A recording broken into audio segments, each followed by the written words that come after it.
السلام علیکم ورحمۃ اللہ وبرکاتہ۔ الحمد للہ رب العالمین والصلاة والسلام علی سید الانبیاء والمرسلین، اما بعد۔ محترم حکم صاحبان، مشفق اساتذہ کرام اور حاضرین مجلس، آج کی اس بزم میں میرا موضوع مقالہ ہے ہندوستان میں مستشرقین کا چیلنج اور علماء کی ذمہ داریاں۔ حاضرین گرامی،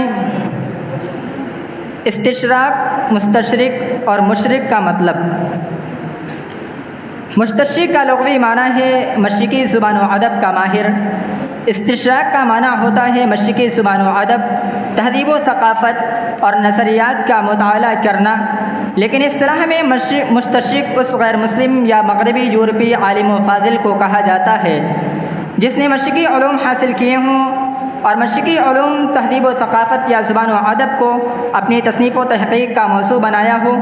اسلام اور مسلمانوں کے تعلق سے جب استشراق بولا جاتا ہے تو مطلب یہ ہوتا ہے کہ وہ لوگ جنہوں نے مسلمانوں اور عربوں کے علوم یا زبان و ادب اور تاریخ کو حاصل کیا ہو اور ان کے دینی، تہذیبی، سیاسی، سماجی، اقتصادی اور جغرافیائی احوال کو اپنی بحث و تحقیق کا موضوع بنایا ہو۔ تحریک استشراق کا مقصد: نمبر 1، اسلام کے بارے میں بدگمانی پیدا کرنا۔ نمبر 2، عام مسلمانوں کو مسلم علماء سے بدظن کرنا۔ نمبر 3، ابتدائی مسلم معاشرے کی غلط تصویر کشی کر کے مسلمانوں کی تاریخ کو مسخ کرنا۔ نمبر 4، اسلامی تہذیب کی تحقیر و تذلیل کرنا۔ نمبر 5، کتاب و سنت میں تحریف کرنا، عبارتوں کا غلط مفہوم پیش کرنا اور حسب خواہش رد و قبول کرنا۔ حاضرین گرامی، مستشرقین میں یہود و نصارہ دونوں شامل ہیں، ان کو مستشرقین کہا جاتا ہے۔ استشراق کی تاریخ بہت پرانی ہے۔ 13ویں صدی میں عیسائی دنیا جب صلیبی جنگوں میں ناکام ہوئی تو تحریک استشراق شروع کی گئی، جس کے بیک وقت 2 نشانہ تھے۔ اس کا اولین مقصد اسلام کی غلط تصویر پیش کرنا اور عیسائی مذہب کی برتری ظاہر کرنا تھا، اور دوسرا مقصد اہل مغرب کے لیے مشرق میں اقتدار کی راہ ہموار کرنا تھا۔ چنانچہ اس سلسلے میں عیسائی پادری اور یہودی علماء اسلامیات کے مطالعہ کے لیے وقف کیے گئے۔ خفیہ مقامات پر تعلیم گاہوں کا نصب کیا گیا جہاں قرآن، حدیث، فقہ، علم کلام، تاریخ اور دیگر علوم کا درس دیا جاتا تھا، لیکن تشریح و تفہیم اس طرح ہوتی تھی کہ مسیحی مغرب کے افکار و اقدار کی عظمت کو عیاں اور ظاہر کیا جائے اور اسلامی افکار و نظریات کی تذلیل کرتے ہوئے یہ ذہن نشی کرایا جاتا کہ اسلام موجودہ حالات اور طرز زندگی سے ہم آہنگ نہیں ہے۔ حاضرین گرامی، مستشرقین کے افکار و نظریات جہاں دنیا بھر میں پھیلے، وہیں ہمارا ملک ہندوستان بھی ان کے فکری الغار سے محفوظ نہیں رہا۔ ہندوستان میں مستشرقین کے وہی سب اعتراضات ہیں جو استشراق کی تاریخ کے ابتدائی دور میں تھے۔ قرآن مجید کی جمع و تدوین پر اعتراض، حدیث اور علوم حدیث کو نشانہ بنانا، رسول اکرم صلی اللہ علیہ وسلم کی ذات مبارکہ پر کیچڑ اچھالنا۔ ابھی چند دنوں پہلے کی بات ہے کہ جب آپ صلی اللہ علیہ وسلم کے تعدد ازواج کو نشانہ بناتے ہوئے ہندوستان بھر میں ہنگامہ کیا گیا۔ حاضرین گرامی، مغرب کی سیاسی و معاشی بالادستی عالم اسلام کو ہر محاذ پر کمزور کر کے ہر گوشے پر قابض ہونے میں کامیاب ہیں، اور اس کے لیے جس خاموش حکمت عملی کا مظاہرہ کر رہے ہیں ہم پوری طرح اس سے نابلد ہیں۔ وہ اسلام کے تئیں اپنے رویے میں لاکھ نرمی اور اخلاص کا اظہار کریں، شوق علم و تحقیق، ایثار و وفا اور انصاف پسندی کا جتنا بھی ڈھنڈورا پیٹیں، لیکن قرآن کا یہ اعلان ہمہ وقت ہمارے پیش نظر رہے کہ تم سے یہود و نصارہ ہرگز راضی نہیں ہوں گے جب تک کہ آپ ان کے مذہب کے تابع نہ بن جائیں۔ سورہ بقرہ آیت نمبر 120۔ مستشرقین کا سب سے اہم ہتھیار جس سے انہوں نے مسلمانوں کو متاثر کرنا چاہا، اس کا تعلق سیرت سے ہے۔ ان کی تحقیقات کا مقصد سیرت طیبہ کی اصلی روح کو مجروح کرنا، واضح صداقتوں کا انکار کرنا اور سیرت نگاری کرتے ہوئے غلط فہمیوں کو جگہ دینا اور لوگوں کے درمیان حضرت اکرم صلی اللہ علیہ وسلم کی زندگی کے بارے میں غلط تاثر پھیلانا۔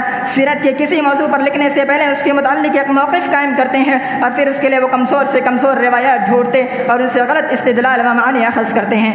مثلا یسار بن بود اور ابو نواز جیسے مشاہیر فسانے اور زنادقہ کی تحریریں، کتاب الاغانی، کتاب اخوان الصفا اور ابو نعیم کی کتاب الفتن اور اس قسم کی دوسری کتابوں سے مواد لیتے ہیں۔ بعض بالکل جعلی کتابیں جو کسی قدیم مصنف کی طرف منسوب کر دی گئیں، مثلا عبداللہ بن ابی داؤد کی طرف منسوب کتاب المصحف، زبیر بن بکار کی طرف منسوب کتاب نسب قریش، ابو علی سینا کی طرف منسوب رسالہ حشر الاجسار وغیرہ ان کے مقاصد کے لیے بڑی کارآمد ثابت ہوتی ہیں۔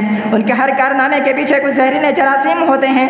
اس سے ان انکار نہیں کہ ان کی تحقیقات سے بعض اوقات مسلمانوں کو فائدہ بھی پہنچا اور مسلمانوں نے فائدہ اٹھایا بھی، کیونکہ ان کے دفعات میں سے ایک اہم دفعہ یہ بھی ہے کہ علامہ سید سلیمان ندوی نے ایک موقع پر ان کی اس تشویش کا اظہار کرتے ہوئے کہا تھا کہ ان کے قابل قدر سرگرمیاں ہمارے شکریہ کے مستحق ہیں، لیکن ظاہر ہے کہ یہ علوم ان کے نہ تھے، اس لیے وہ ہمدردی اور محبت جو مسلمانوں کو اپنی چیزوں سے ہو سکتی ہے ان کو نہیں ہے، اس لیے ان کی تحقیق و تدقیق سے جہاں فائدہ ہو رہا ہے سخت نقصان بھی پہنچ رہا ہے، جس کی تلافی آج مسلمان اہل علم کا فرض ہے۔ ان میں سے ایک گروہ وہ ہے جو اپنے مسیحی نقطہ نظر سے اسلامی علوم پر نظر ڈال کر تحقیق و ریسرچ کے نام سے ایک نیا معاہد جنگ بنا کر داعی اسلام، اسلامی علوم اور اسلامی تہذیب و تمدن پر بے بنیاد حملہ کر رہا ہے۔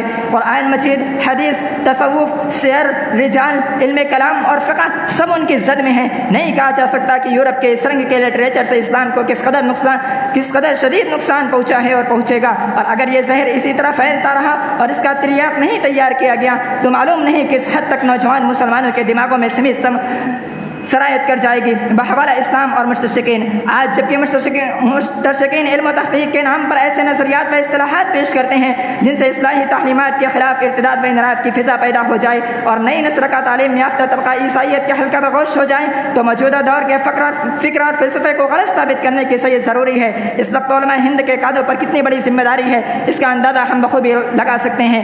بہرحال اس سلسلے میں بہت ساری ذمہ داریاں علماء کی ہیں جنہیں پیش کرنے کی وقت اجازت نہیں دے رہا ہے۔ خلاصہ کلام یہ ہے کہ مستشرقین کی عیاری و مکاری اور دسیسہ کاری کوئی نئی چیز نہیں ہے، بلکہ ان کے مزاج اور خمیر میں ہے، مگر ہمارے اسلاف نے ہر دور میں اس کا ہر طرح سے مقابلہ کیا ہے اور کافی ضرب لگایا ہے، جس کا نتیجہ یہ ہے کہ تمام تر فکری الغار کے باوجود اسلام اپنی اصلی حیت و شکل میں موجود ہے، لیکن پھر بھی ہمیں ہر لمحہ ان کے الغار سے ہوشیار رہنا چاہیے تاکہ انہیں اپنے مقصد کے حصول میں کامیابی حاصل نہ ہو، اور یہ اسی وقت ممکن ہے جب ہم اسلاف کے نقش قدم پر چلتے ہوئے ہم تن گوش و ہوشیار رہیں۔ آخر میں اللہ رب العالمین سے دعا ہے کہ العالمین تو ہم سب کو صحیح دین کو سمجھنے اور ان پر عمل کرنے کی توفیق عطا فرما، آمین۔ وآخر دعوانا ان الحمد للہ رب العالمین۔ السلام علیکم ورحمۃ اللہ وبرکاتہ۔